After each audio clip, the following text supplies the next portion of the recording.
Well, good morning, good morning. It's a short talk at my brother's house with an old guy, and you're thinking, hey, who's that cool looking old guy? I dig those heavy duty glasses, Daddy O. Went down yesterday to Dick's Sporting Goods. Can't even read the brand on this thing. Anyway, polarized, yeah.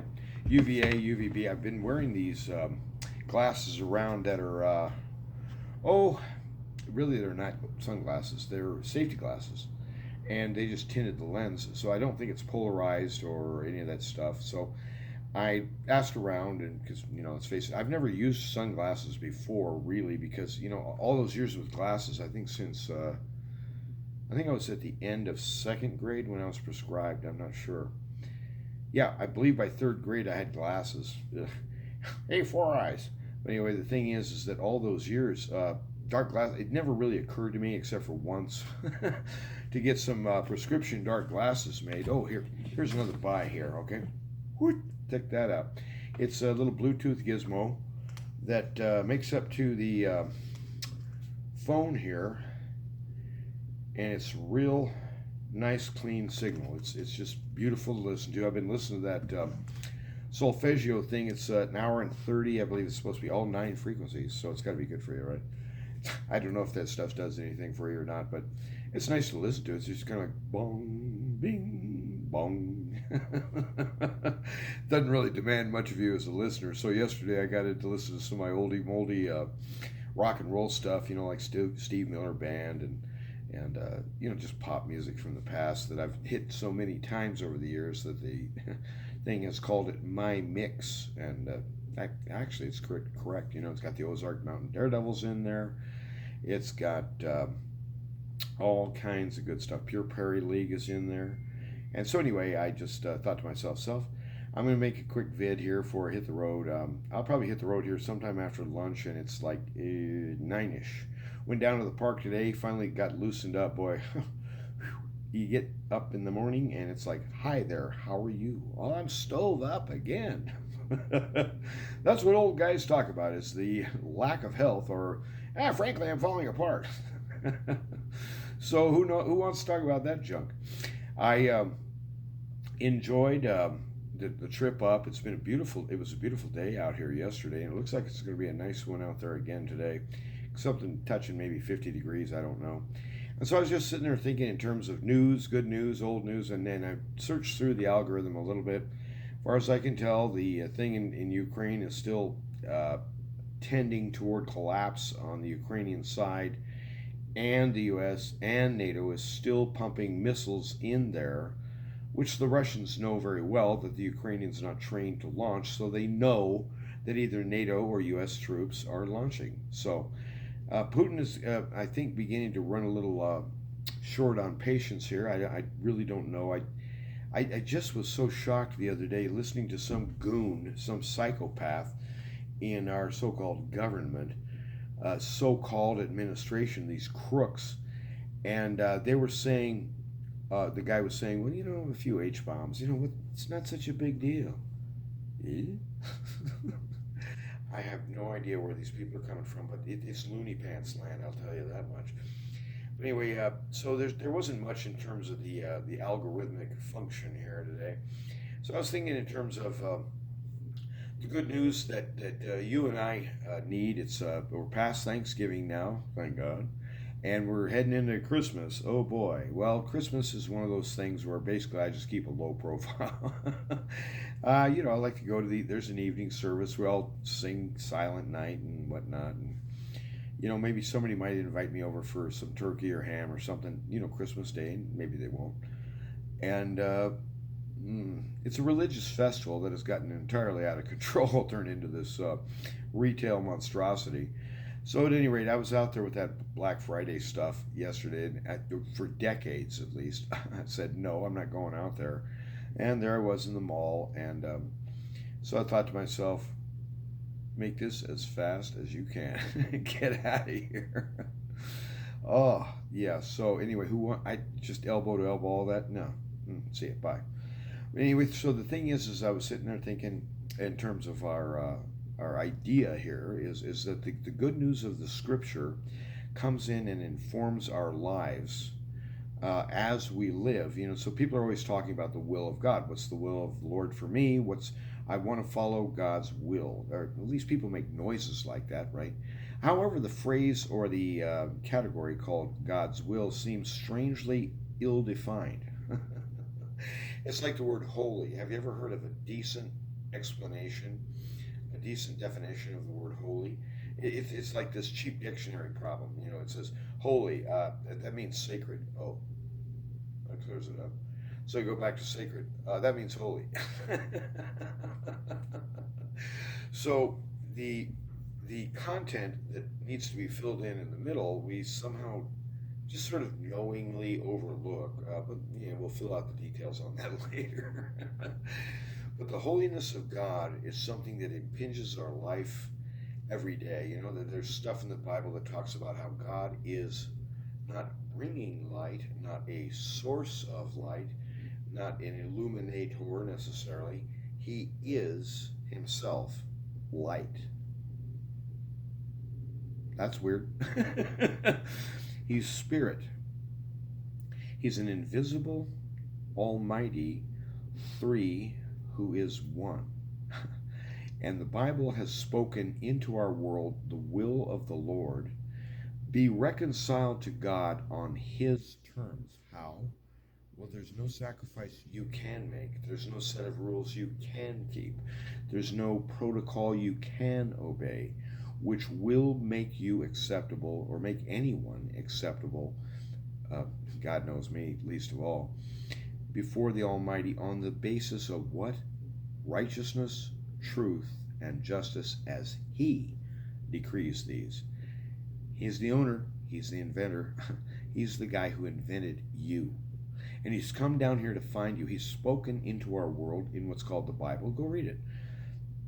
And the short version is for today is that the holy God of the Scriptures, I believe, and I think this is reasonably good. Go back and look in Revelation. There's, I believe, elders, perhaps there's angels. I'm probably fouling that up. They're circling the throne. And what are they saying?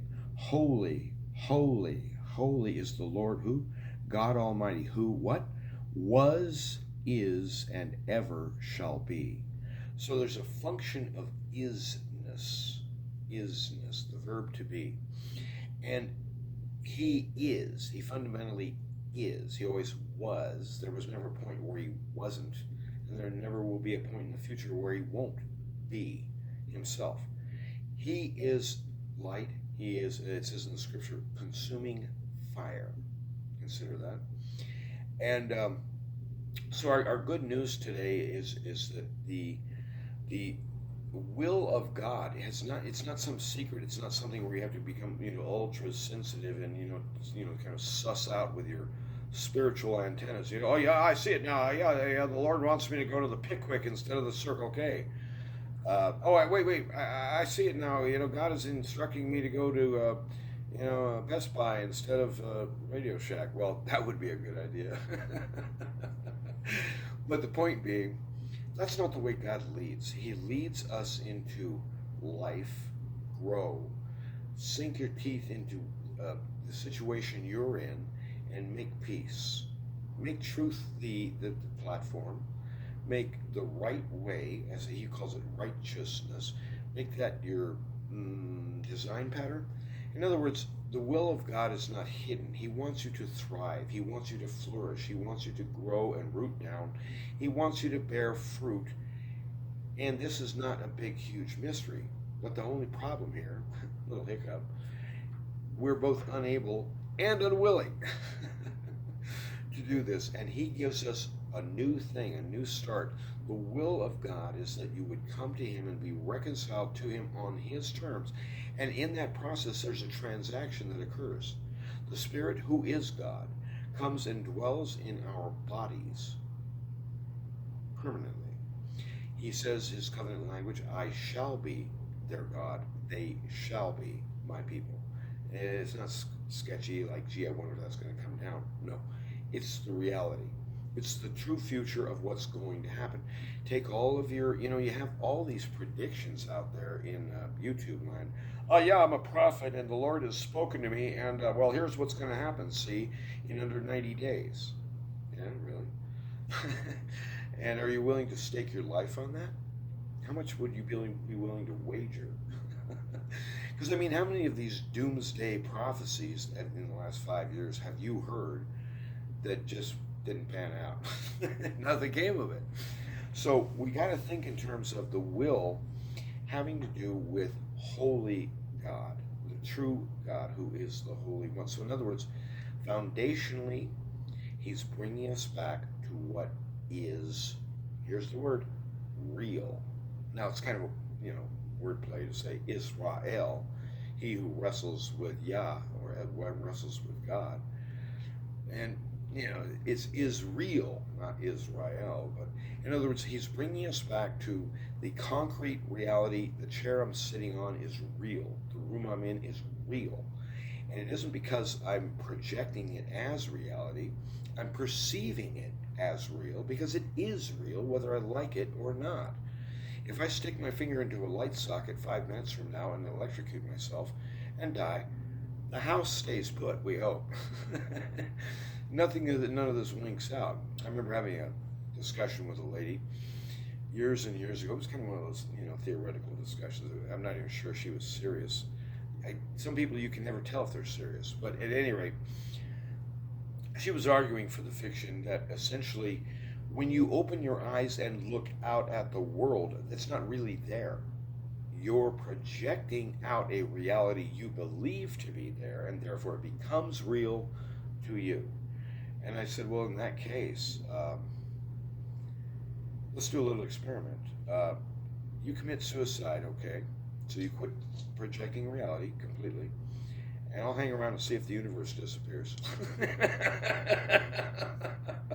Haven't had a taker just yet, but it's an idea. But our point here, I guess, and just can you sum things up? Cut to the chase, will you?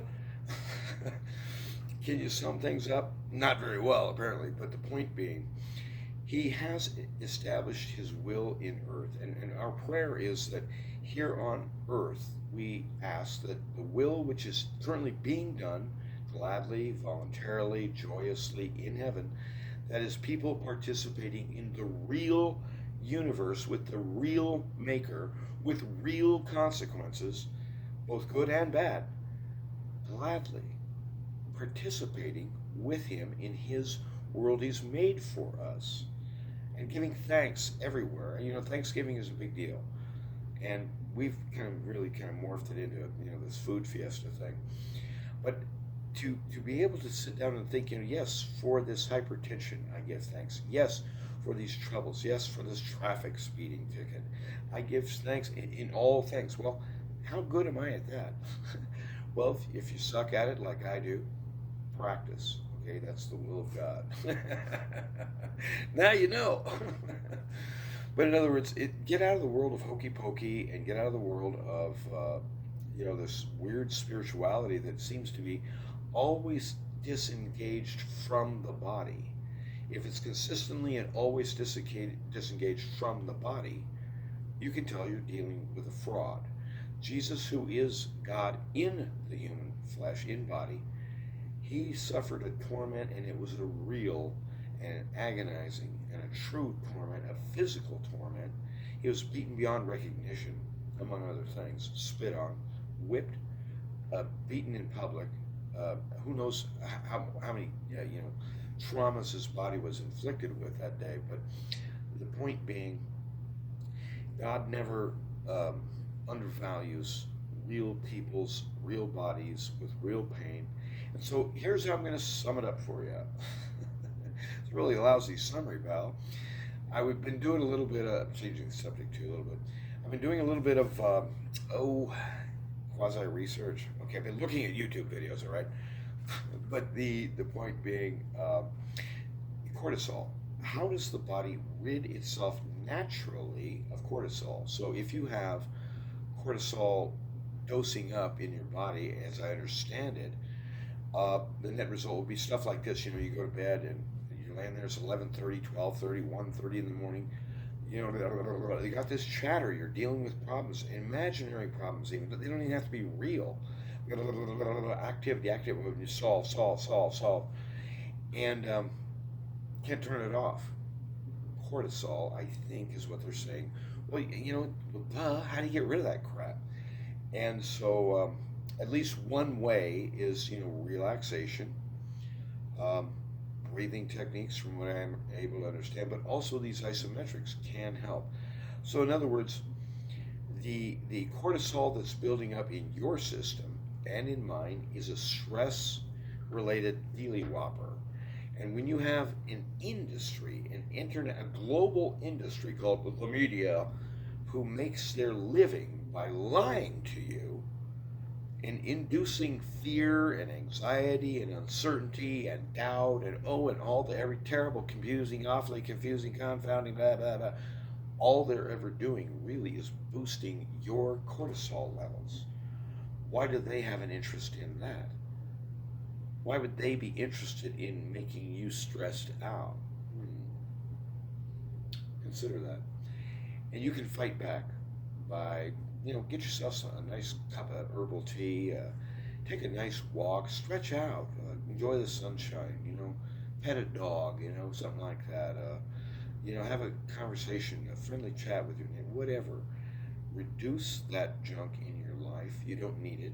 And yes, exercise, if you like to do calisthenics or anything like that, it can reduce that cortisol. Cortisol is designed for when a Bengal tiger walks in the room and there's no chain around its neck. You better have some adrenaline and cortisol, like right now, bub. solve. So in other words, that focus down to one thing. I refuse to consider anything else except fix this, which in this case would be hold that pose, don't move. Ow, ow, ow, ow. But if you can go past the ow, ow on the ISOs to the point where you just can relax and breathe down and still stay put, your numbers, I believe, are reduced because you're using that stress drug for what it was intended for, at least one of the things it was intended for, muscular work. So that's Mike's contribution to medical science. Hypertension is a fascinatingly complex phenomenon, which frankly, as far as I know, no one really grasps, like, what is the cause? And I think there's a half dozen things that contribute. One of the biggies is stress. Another one of the biggies is the cortisol, which comes out of that. And that becomes a pattern for us. That becomes like our diet. If you can imagine having a diet of nothing but, like, say, Rice Krispie bars. Blah. Nobody wants to live on that crap. And so if you have one thing loading up like that, God's will for your life is read the scriptures, hear from Him, bring your concerns, your doubts, your fears to Him honestly, confide in your Father. And that's the source of confidence that no one will ever tell you about. They always say, be confident. You shouldn't be so self-doubting. Be more self-confident. That's the absolute damn last thing you want. Nobody confides in themselves, we hope. But you confide in the other. And here's my weakness. Here's my blind spot. I can't fix it. I don't even want to, really. However the prayer works. But the point being is God's will for your life is that you bring those things that are burning you up and driving you crazy and causing you to just essentially clench and stay clenched. Relax. Open your hand and receive from Him the blessings of real life as they show in real time. Food, drink, rest, daylight, rest, whatever the pleasant things, and reduce that load on you so that you can think, so that you can operate out of a package in your mind where you're relaxed, aware, lucid, and unchained by the fears and the insanity of our world. It's a batshit crazy world, and you, my friend, are the stabilizing function. How sad is that? You mean they had to get all the way down here? They couldn't find any help up above? He loves the lowly and He exalts them. He sends the haughty away empty-handed. The Lord is king, and His will shall be done. Wouldn't it be good if we were on His side instead of fighting in Him every step of the way? Confide in your Maker, and He will free you. That's God's will. You have a good day, and I hope you drive safe out there. Everybody's going to be rushing to get home and whatnot. The other day, coming up on the route, now I didn't mention I stopped at the what do you call it? Rest stop. I was at a rest stop. I filmed that little shorty Bagordi, and that morning I saw in 200 miles, yeah, in under 200 miles, because it's 2:30 to get to town here, and by Socorro, I believe, I'd seen six state cops on the road, pulling people over, and I just thinking, this is crazy. Typically on an ordinary trip, you might see one, maybe. And so they were out in force the other day, and so they knew everybody's going to be hurrying and scurrying. So you just find a good place, I hope, to consider the counsel of God, and to consider that He is in control. It doesn't even matter whether I grasp that or not. It doesn't even matter whether I believe it or not. And that frees you. So have a good day, and remember, you're going to run anyway. May as well run to win. Have a good day. Bye-bye. God bless.